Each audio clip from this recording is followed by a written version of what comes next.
Ma'am, we are live. With all your permission, I'm starting this session. Yes.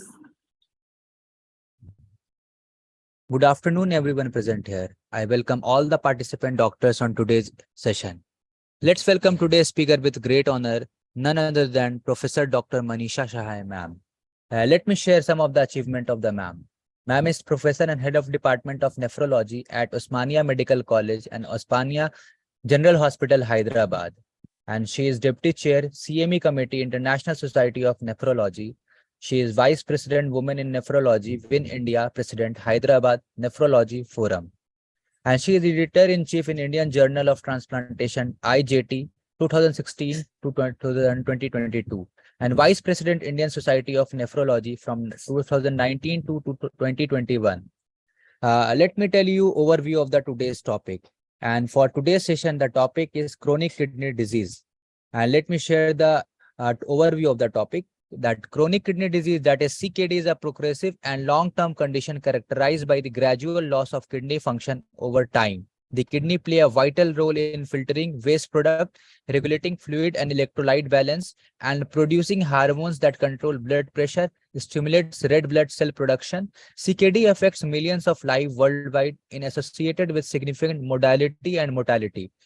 To know more about this topic, I would like to invite ma'am and hand over this session to ma'am. Over to you, ma'am. Kindly proceed from here.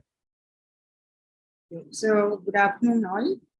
And it's an honor to be here. And I'll share the presentation. Just a second. Yeah, so is my slide visible? Yeah, ma'am, it's visible on the full screen. You can proceed now.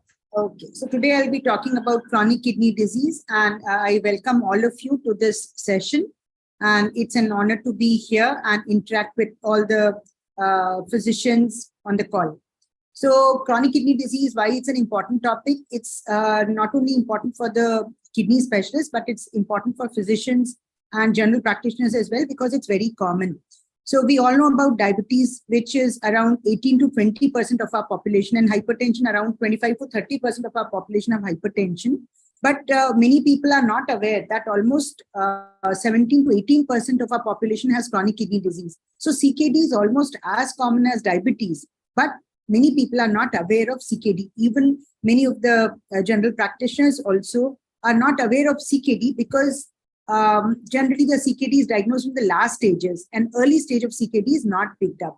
So remember that CKD is almost as common as diabetes. The commonest cause of CKD in our country is diabetic kidney disease, followed by interstitial nephritis, glomerulonephritis, and hypertension. So there are other common causes as well, for example, polycystic kidney disease, but the ones in the red are the most common. And many times in India, there is a new entity called CKD-U.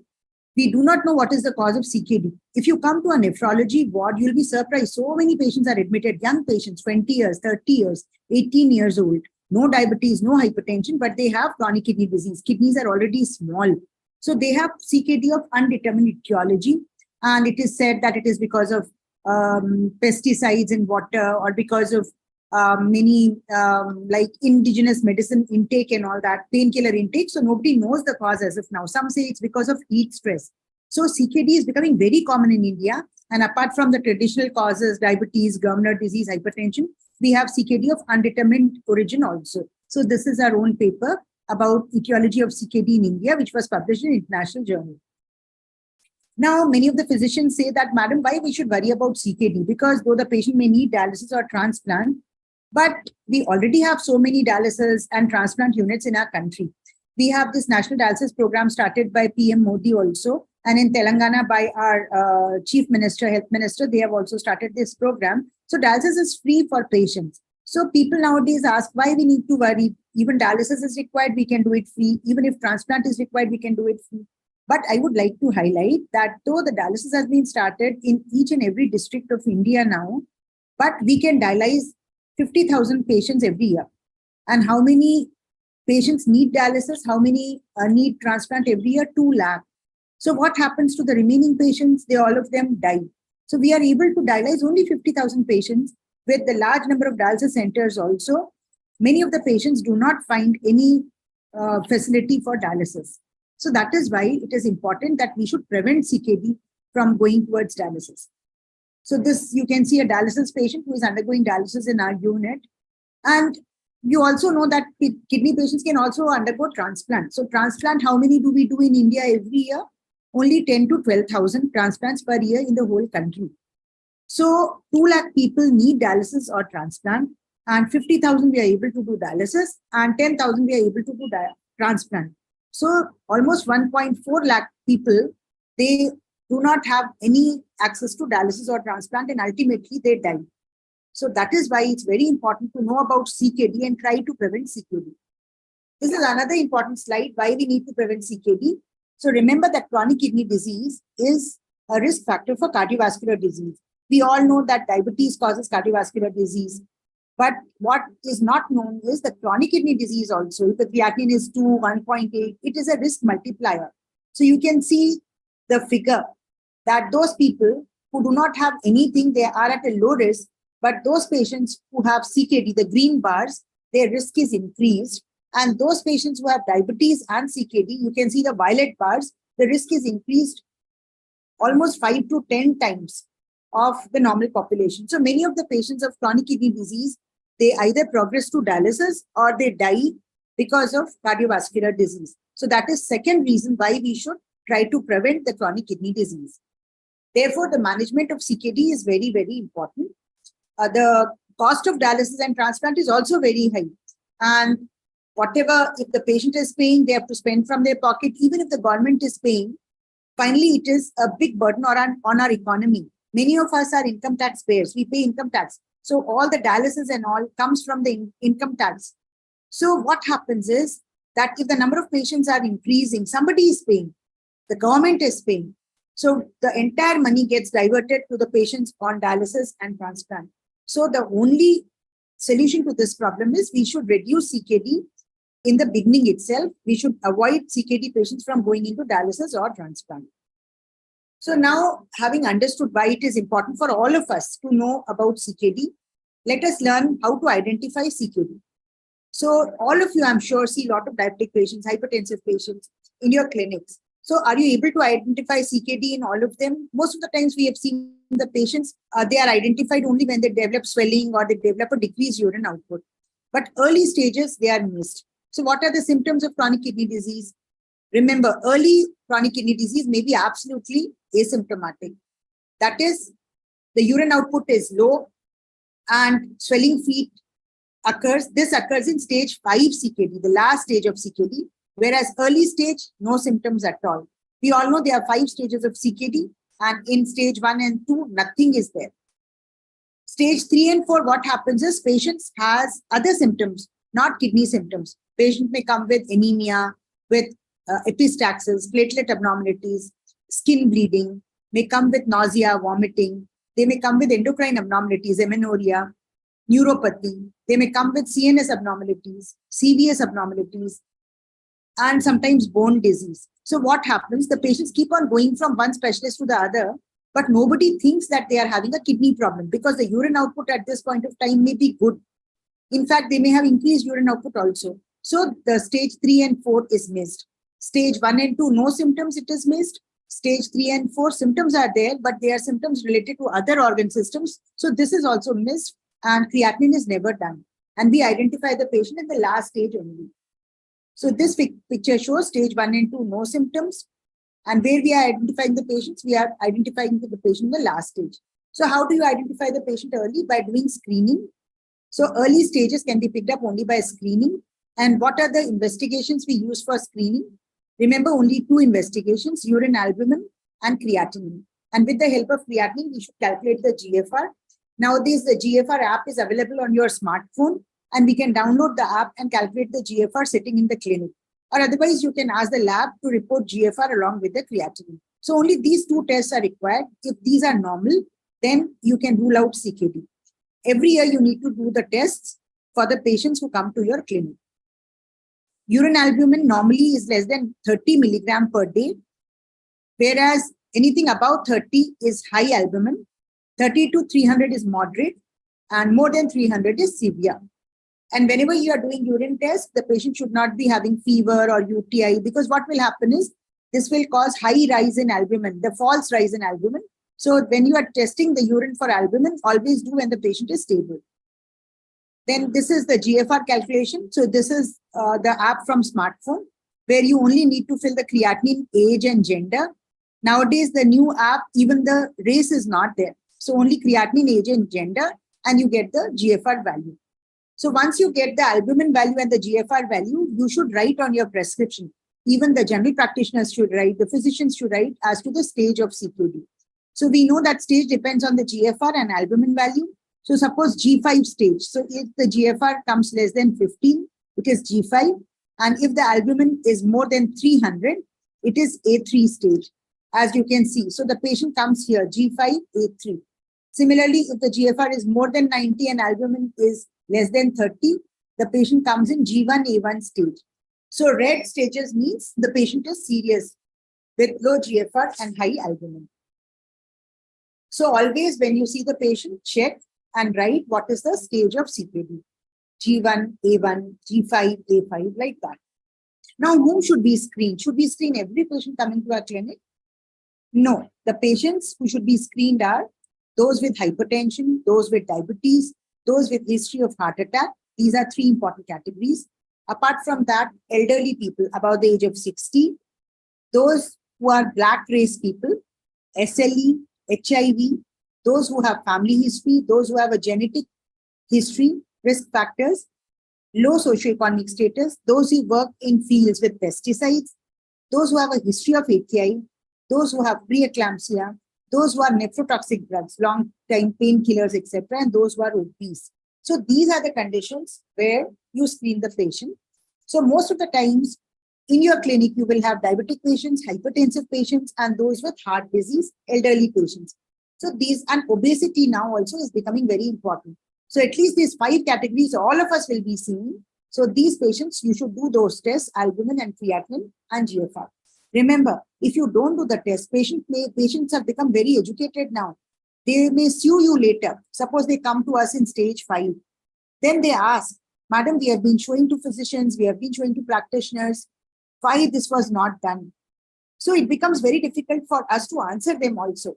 And suppose the patient finds out that the guideline was there, screening should have been done, and screening was not done, then they may sue us also. So medicine has become very difficult to practice. We should follow the guidelines. So please remember, for all these tests, all these patients do just albumin and creatinine and write it in your prescription. Now, who should screen? Should the nephrologist screen or the physicians should screen? So remember, physicians are, GPs and physicians put together are 10 lakhs. Nephrologists only 2 to 3,000 in India. So for 1.2 billion population, we cannot screen. Nephrologists cannot screen. By the time the patient comes to nephrologist, it's already late. So the screening should be done at the point of first contact. This is very, very important. And that is the whole purpose of this webinar. And if screening comes positive, then you can refer to the nephrologist who will do all the other investigations. If you want to do the investigations yourself, you can do CBP, calcium, lipid profile, ultrasound, iron, uric acid, all these things you can also do. But at least albumin and creatinine every year you should do. These tests are done only if the patient has a kidney problem. Now, evidence-based guidelines for management of CKD. So we have understood the causes of CKD. We have understood how to write on prescription CKD, G1, A1, like that. And we have also understood that all people on the call, whether they are physicians or GPs or gynec or anybody, all of us see these patients and we should all screen them.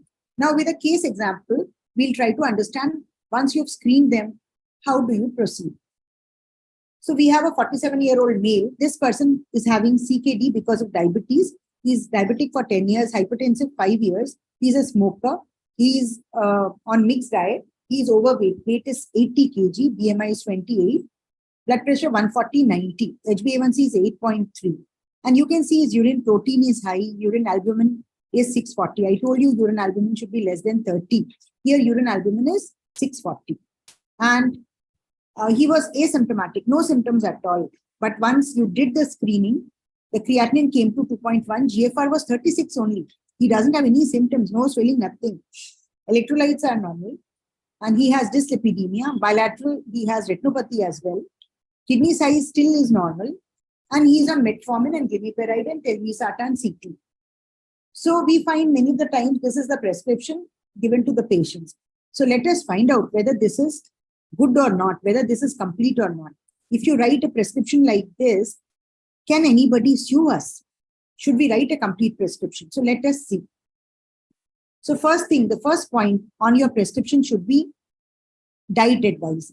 And this was the patient's diet. He was a software professional. So we have to tell them healthy plate approach. So even for CKD patients till stage 3, this patient is in stage 3. He is in stage 3B, A3, because GFR is 36. So it's above 30. Below 30, you have stage 4, and albuminuria is very high, so A3 stage. So even till stage 3 also, you can ask them to take a normal healthy diet, half plate fruits and vegetables, 1/4 plate protein, and 1/4 plate whole grain. In severe stages of CKD, stage 4 and 5, we ask them to take less fruits. Vegetables can be taken. We check the potassium. If potassium is normal, then still they can take fruits and vegetables. So this is the type of plate they should take, not the plate on the left side. We should tell them proteins should not be stopped, because many of the times the patients are told to stop dal. This is wrong. Dal can be continued. The only thing you have to stop is the non-veg protein, especially the red meat. Mutton should be stopped. Fish can be continued. Chicken can be continued. And dal can be continued. All dals they can take. Remember that patient needs around 0.8 gram per kg. So suppose the weight of the patient is say around 60 kg, then 48 gram they will need. One cutter of dal is roughly around 10 to 12 kg. Egg also can be allowed. Egg white can be allowed. One egg white is around 6 gram. So we need to give the CKD patient around 40 to 45 gram of protein. Normal person needs 60 gram. So don't give 60 gram. Don't give non-veg. Give little bit less. But all vegetable proteins can be taken. So in India, for a vegetarian person, there is no need to restrict protein. You can ask them to take everything. Then salt, we all know, if the patient has high BP, ask them to take half teaspoon of salt. If the blood pressure is normal, 1 teaspoon of salt, and it should be flat teaspoon, not full heaped teaspoon.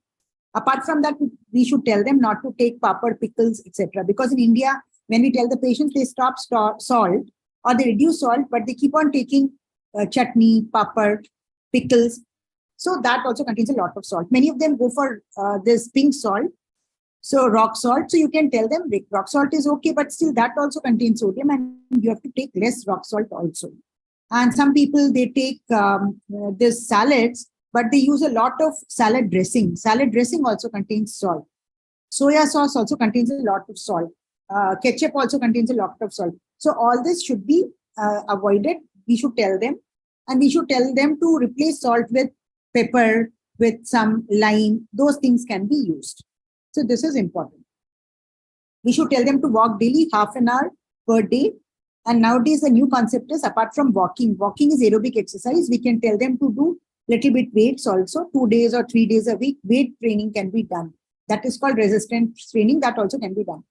This person was a smoker. So smoking should be completely stopped. And alcohol, we should reduce. So men, it is 2 drinks, whereas for ladies, it's 1 drink a day. But better to avoid it if possible.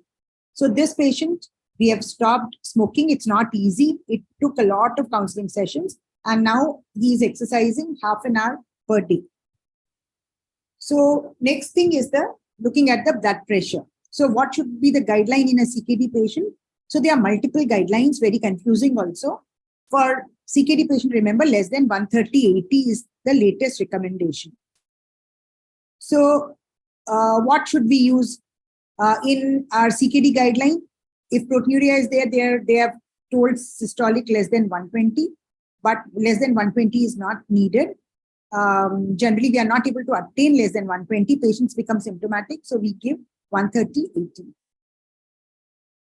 And the drugs of choice are RAS blockers. So we give telmisartan. So this person was on 40 milligram telmisartan. Remember that 40 milligram is not sufficient. You have to go to recommended dose.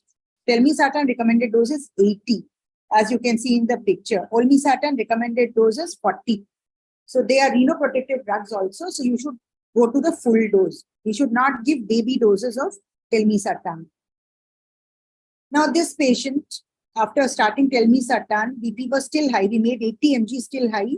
Then what next? So many of these CKD patients need triple therapy where we give RAS blockade plus calcium channel blocker plus diuretic.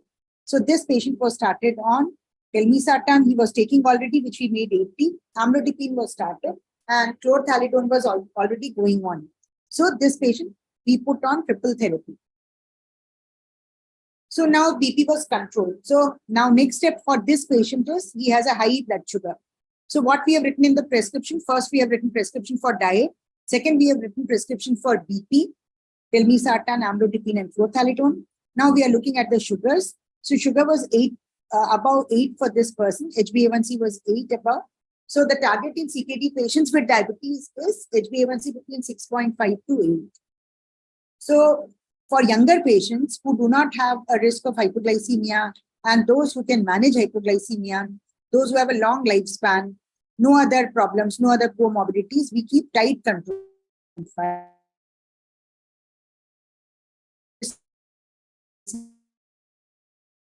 People are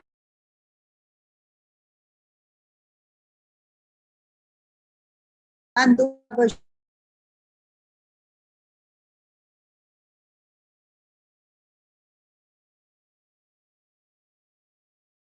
fine. Now you know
hello, Hello, ma'am.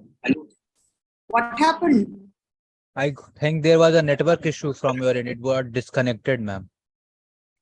Okay. So Yeah. till what slide did you, I mean, Slide was not showing there, ma'am. It was just a few seconds back, ma'am. It disconnected.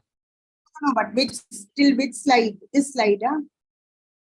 Yes, ma'am. Right. This one. This one only. Till this it was clear, now. Yes, ma'am. Yes, ma'am. Yeah. Okay. So I was telling if there is a discrepancy between blood sugar and if the HbA1c is high, blood sugar is low, or blood sugar is high, HbA1c is low, then we should do continuous monitoring of blood glucose. We know that this CGM is available now and this can be used for your patients. And here the sugar should be maintained between 70 to 180. So we have looked at the sugar and we have decided that we have to maintain for this patient between 6.5 to 8. And because it is a younger patient, we want to maintain up to 6.5. So how do we do it? Which medicines should you use? So this patient was on metformin and glimepiride. So let us see whether that is correct or not. So remember that nowadays we should look at the patient in a holistic way. We should use drugs which control the sugar, which do not cause hypoglycemia, which cause weight reduction, which also have kidney benefits and also cardiovascular benefits. So we should choose such drugs. It is no meaning if we choose only drug which lowers the blood sugar but does not cause renal protection or cardioprotection. So the first drug of choice is metformin. And remember that if the GFR is more than 30, metformin can be used. If the GFR is more than 60, you can use full dose of metformin. But if the GFR is between 30 to 60, little bit low GFR, you can use half dose of metformin. So this patient was put on metformin 1 gram per day. Metformin is quite protective for the heart. and it also controls the blood sugar very well. So that is the first drug. Then what should be the second drug? So this patient was on glimepiride. Is that the second choice? No. The second choice is SGLT2 inhibitors. We are all aware of this drug, and I'm sure all of you have attended so many webinars. Since 2 or 3 years, we are hearing only about SGLT2 inhibitors because these drugs are very useful drugs for management of hyperglycemia. So you can see why SGLT2 drugs, because they are renoprotective. How the SGLT drugs which reduce the sugar cause kidney protection. So you know that kidney damage occurs because of hyperfiltration. As the kidney gets destroyed, you can see the black part, the remaining kidney has to work more. So it causes hyperfiltration in that kidney and causes kidney damage. So how do these drugs work? We know that SGLT2 pumps are located in the proximal tubule. So you can see this in the diabetic patient and CKD patient. What happens is these SGLT2 pumps, they are overacting. So most of sodium and glucose is absorbed in the proximal tubule. There is less delivery of sodium and glucose to the distal tubule. And as a result, the macula densa realizes that it's not getting sodium and glucose. So it tells the efferent arteriole to dilate and pour more blood into the glomerulus. So more and more blood comes into the glomerulus, there is hyperfiltration. So this is happening in a diabetic. So because of this hyperfiltration, there is increase in glomerular pressure and there is kidney damage. Now, when we give SGLT2 inhibitors, how does it act? It is easy. It blocks the SGLT2 pumps in the proximal tubule.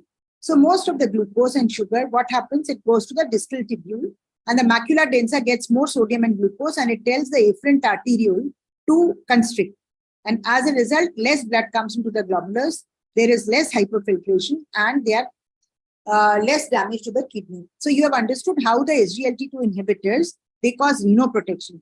So they decrease the renal work. They reduce the blood flow into the glomerulus and they reduce the hyperfiltration. So they reduce the weight. Why they reduce the weight? Because they cause sodium loss. They reduce BP because of sodium loss, cardioprotective because they cause decrease in blood pressure also. They reduce hyperfiltration. They are diuretics also because a lot of sodium water goes out in the urine. They decrease protein, decrease renal work, and they decrease the pro-inflammatory cytokines. So they have multiple modes of action and are very good drugs. So for our patient now, what we did was we started the patient on dapagliflozin and metformin, glimepiride was removed. So dapagliflozin 10 mg daily was started and we reduced the dose of chlorthalidone to half. So generally whenever we are starting SGLT2, because they also are diuretics like action, we reduce the dose of the diuretic to reduce the dehydration. So we made the chlorthalidone half. So this patient came after 4 weeks. His creatinine had gone up by 0.1. So he was worried. And urine was showing 3+ sugar. So will you stop the dapagliflozin? No. You have to tell the patient after starting SGLT2, creatinine may increase by 0.1, 0.2. It is okay. Nothing to worry. And what you have to do is you have to tell them that sugar in urine is normal. This is because, again, effect of SGLT2, which is removing the sugar in the urine. So this you have to counsel to the patient because long-term benefits are there if you use SGLT2 inhibitors. So this patient, we convinced him.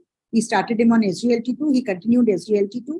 Now creatinine started slowly coming down and albumin had come down now to 310. HbA1c has declined to 7.5. So now you have added SGLT2. What is the next step? What will you do? Are you satisfied now? So let us think. Now, another question may be, this patient was diabetic. We started SGLT2. Suppose the patient is non-diabetic. Can we give SGLT2? Yes. We have DAPA-CKD trial and EMPA-Kidney trial, which show that SGLT2 drugs are so good that they can be used in non-diabetic patients also. They do not cause hypoglycemia and they can be used for renoprotection. But as of now, we use them for type 2 diabetics only. We are also using for non-diabetic people for nephroprotection. So till now, we were using only for type 2 diabetics. Now we are using for non-diabetic CKD patients also. So for this patient, I told you he still had some proteinuria and creatinine was 2.1. So what should we do next? So remember, SGLT2 again is not the final word.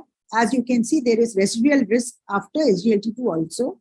So what is the next step? What should you add for this diabetic patient? Our example case. What do the guidelines say? So for diabetic patients with CKD, the guideline is we can add GLP-1 RA.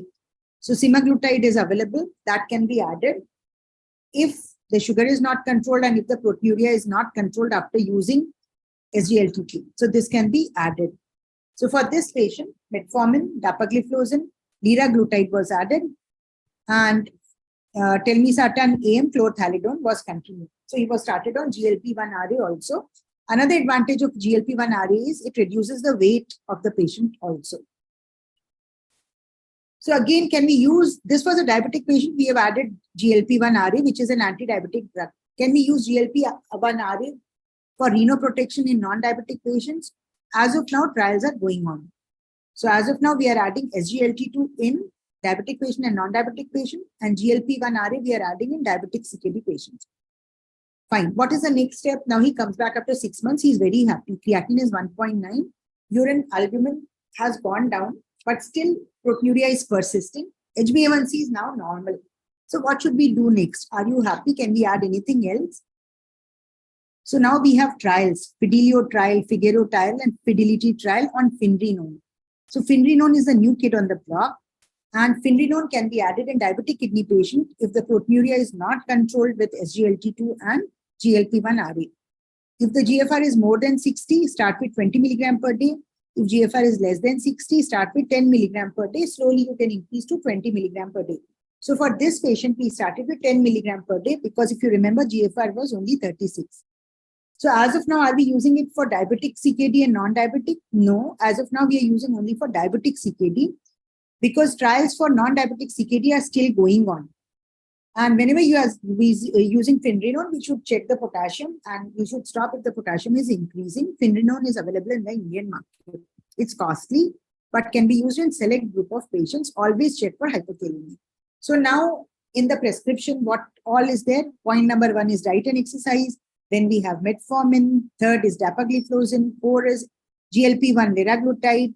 So initially we had started daily. Now because sugars and all were fine, weekly he is taking now. Telmisartan AM, chlorthalidone, and Finrenone has been added. So now you can see from prescription, we started with metformin, glimepiride, telmisartan. We are now writing a guideline-based prescription. Now, any other therapy? Will you add a statin? So remember that all diabetic patients with CKD, after the age of 18 years, statin should be there. Even if the cholesterol is normal, still we use statin for reducing the risk of cardiovascular disease. For non-diabetic patients with CKD, you can use statin after the age of 50 years. If the cholesterol is normal, then also add statin after 50 years. If cholesterol is abnormal, you can add statin for everyone. But if the cholesterol is normal, the complete lipid profile is normal, still for diabetic CKD patients, after 18 years, you have to add statin. And for all CKD patients, non-diabetic, more than 50 years, you have to add statin. Not for reduction of LDL, you have to use it for cardiovascular risk reduction. Then bicarbonate, check the patient's bicarbonate, maintain around 22. If it is low, you have sodium bicarbonate tablets available that can be used.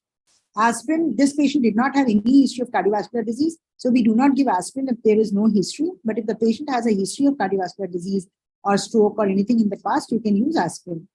What about uric acid? This patient had a high uric acid of 8. So remember that if the uric acid is more than 9 or if the patient is symptomatic, then you can use either allopurinol or febuxostat. There is no need to treat uric acid of 7 or 8. Either more than 9 or if the patient is symptomatic, then you use uricosuric agents. Correct the anemia with iron and erythropoietin.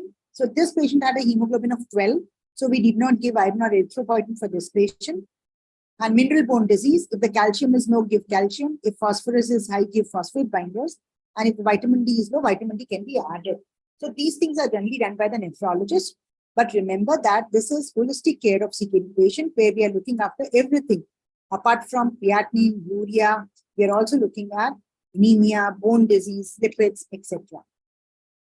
So now the prescription has become like this: diet, metformin, DAPA, lira, telmisartan, AM, chlorthalidone, Finrenone, atorvastatin, and sodium bicarbonate. So this is what we call a complete prescription. So remember, whenever you are writing a prescription, check whether all these points are there on your prescription or not. If you are able to do this, you will be retarding the progression of CKD and the patient may not go for dialysis or transplant. So if a diabetic patient, you treat diabetes, the end stage renal disease gets delayed. If you treat blood pressure, again, you can see the fall in GFR gets reduced. If you use RAS blockade, the fall in GFR goes down even further. And newer therapies, meaning SGLT2, GLP-1, Finrenone, you may prevent the need for dialysis or transplant. So all these look simple, but I'm summarizing in this slide. Many of the times we forget to write all these 10 points.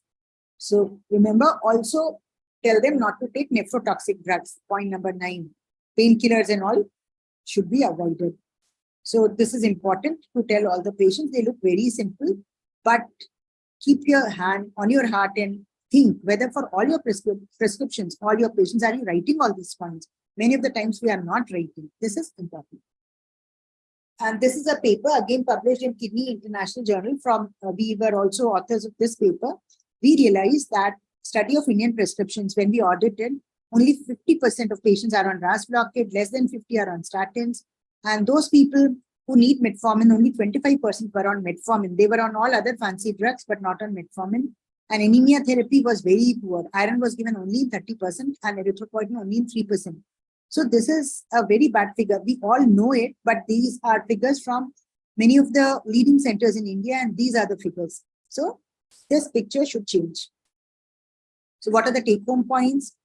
I believe Indian doctors are fantastic. The physicians, the general practitioners, the nephrologists, endos, cardios, everyone. We are better than anywhere, any doctor in the world, because we handle such a huge patient load. The problem is we are all trying to do best in our fields, but we are working alone. We are not collaborating. So we should work as a team. The GPs, the physicians, nephro, endo, cardio, everyone. Because goal is one, patient improvement, patient care. We all need to collaborate. Together we can make a difference. Otherwise, India will become the top country with chronic kidney disease, all the Indian economy going for maintenance of dialysis patients and transplant. So physicians and nephrologists, the GPs, nephrologists, physicians working together, we can make a difference. Remember, prevention of CKD is less costly, only 3,000 rupees a month. Whereas treatment of CKD, dialysis is 30,000 per month, transplant is 5 lakh. So it's very, very difficult. Prevention is better than cure.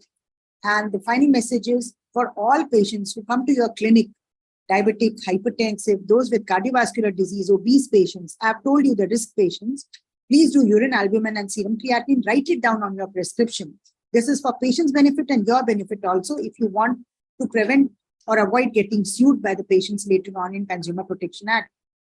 And follow the 10-point agenda of treatment on your prescription. This will go a long way to help the patient and to help you in your careers as well. So thank you for a patient hearing. I conclude by saying that there is a proverb which says that a good doctor gives dialysis, a better doctor provides transplant, and the best doctor, what does the best doctor do? He prevents the patient from going for dialysis or transplant.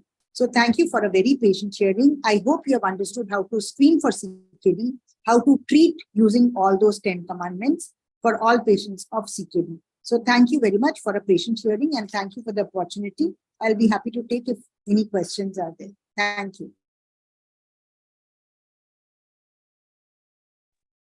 Thank you so much, ma'am, for sharing your valuable time and about this topic. I hope that this session knowledge is going to help all the participant doctors on their practice also, ma'am. We have received some questions from the participant, and if you allow, can I take this question with all your permission? Yeah, sure. Yeah, the first question I can see from Dr. Istiaq, and he is asking which external symptoms may be observed in end-stage renal disease, that is ESRD. Which symptoms can be observed? So ESRD, you can see, yes, ma'am. You can see decreased urine output may be there, swelling may be there, and sometimes the patients may have polyuria also, sometimes, and all those symptoms which I showed, any organ system, patients sometimes come with vomiting. They go to the gastroenterologist, and when creatinine is done, it is 10. Sometimes patients come with seizures, fits. They go to the neurologist. So end-stage kidney disease can have anything. And rarely, end-stage kidney disease also may come without symptoms, but that is rare. Some symptom or the other is present. Sometimes loss of appetite. Sometimes patients say we are not feeling well, and routine testing, creatinine is found to be high. So end-stage renal disease is a very dangerous and a tricky disease, because what happens is sometimes you may miss it completely. Some patients of end-stage kidney disease may also have a good urine output, so the doctor never suspects that the patient is having a kidney problem. So keep in mind, whether symptoms are there or not, all patients, diabetic, hypertensive, cardiovascular disease, obese patients, elderly patients, do a creatinine and albumin. You may be surprised with the reports. Thank you so much, ma'am, for answering this question. I hope that Dr. Istiaq has received his answer. Moving forward, I can see, ma'am, few more questions are there related to this topic. I will be taking another question from Dr. Agarwal. He is asking, how does the kidney maintain GFR in the setting of renal injury? That is glomerular filtration rate. Yeah. So you know that kidney has 1 million nephrons. So once in the kidney injury occurs, in the stages of kidney injury, slowly nephrons keep on dying. So suppose 10 nephrons, 10 of 20 nephrons, 100 nephrons. So what happens is the remaining nephrons take up the work of the nephrons which are dying. So they start working more and more, overwork. So hyperfiltration. So that's how the kidney tries to maintain the function when nephrons are dying, by overworking the remaining nephrons. And that is why once the nephrons are overworking, slowly they also get tired. So that's what I was telling. Hyperfiltration is occurring in kidneys which are getting damaged. And this hyperfiltration slowly leads to permanent kidney damage. It leads to death and destruction of most of the nephrons. Thank you so much, ma'am, for sharing your insights for this question, ma'am. Moving forward, I can see there is a couple of questions. We will be taking last two questions for today's session. And the question is, ma'am, which factors other than underlying disease process for glomerular hypertension may cause progressive renal injury? So see, I have told all the factors. First is, like, for example, apart from the basic disease, you can have, suppose a person's basic disease is diabetes. Then he starts taking nephrotoxic drugs, meaning painkillers, herbal medicines, all those things. So they cause progression of renal disease. Suppose the patient is having very high levels of acid in the body, acidosis, that may cause progression of renal disease. Suppose the patient has anemia. So because of anemia, the blood flow to the kidney is also altered. Kidney doesn't receive sufficient oxygen. So that may also cause progression of renal disease. Apart from that, what happens is, like, there are other factors, for instance, inflammation going on in the kidney. So the spinrenone medicine, what we are using, it blocks the inflammation in the kidney. So the renal disease progresses by many mechanisms. Very high levels of uric acid, that may cause a problem. So that is why when we are treating, we are trying to treat all these factors. So in a diabetic patient also, we try to control the blood pressure, we try to control the diet, very high protein diet. That also causes renal injury. That is why we restrict the protein in diet. High levels of sodium in the diet also cause renal injury. So we try to restrict sodium. So there are many, many factors which cause progression of renal disease apart from the basic kidney disease. So whatever be the basic kidney disease, whether hypertension, whether diabetes, whether glomerular disease, common factors have to be treated for all of them. For diabetic patients, you treat diabetes, but treat all the other factors. Stop the painkillers, reduce salt, reduce protein. Then again, give all these medicines, for example, SGLT2 inhibitors. You also give the GLP-1, Finrenone. So why we are giving all these drugs, multiple therapies, to control all the mechanisms of renal damage. So we are trying to control all the factors. So I hope you received your answer. The mechanism of progression of renal disease, apart from native kidney diseases, hypertension, uric acid, acidosis, nephrotoxic drugs, painkillers, etc., inflammation. So all these things cause progression of renal disease. Then activation of renin-angiotensin system. That is why we give RAS blockers also. So all these factors contribute to renal damage. Okay. Thank you so much, ma'am, once again for answering this question. And we will be taking last question for today's session. And I can see the last question is from Dr. Subramaniam, and he is asking which genetic variation has been associated with the development of albuminuria in the setting of CKD. So though many genetic variations now are being identified, the most common one which is associated with CKD is APOLE1. That APOLE1 is not commonly seen in Indians. It is more commonly seen in Africans. So nowadays that is not one mutation. So many mutations are there. So, for example, you have kidney disease called Alport syndrome, and it's associated with collagen genes. So, we have done analysis in our unit for genetic mutations in CKD with albuminuria, and we found multiple genes. So, you had HNF gene, you had POL1 gene, then you have other genes associated with glomerular disease. For example, with FSGS, you have NPHS genes, nephrin, podosine, so on and so forth. You have WT1 gene. So there are many, many genes which are associated with chronic kidney disease with or without albuminuria. I have named some of them. There are hundreds of other genes which can cause a CKD with and without albuminuria. So almost 20% patients of CKD have gene mutations. And now the latest concept is, suppose we do not have any known cause of CKD, we can look at the genetics in that patient. And especially we look at genetics if the cause of CKD is unknown, if there is a family history of CKD, and especially if the patient is going for a transplant.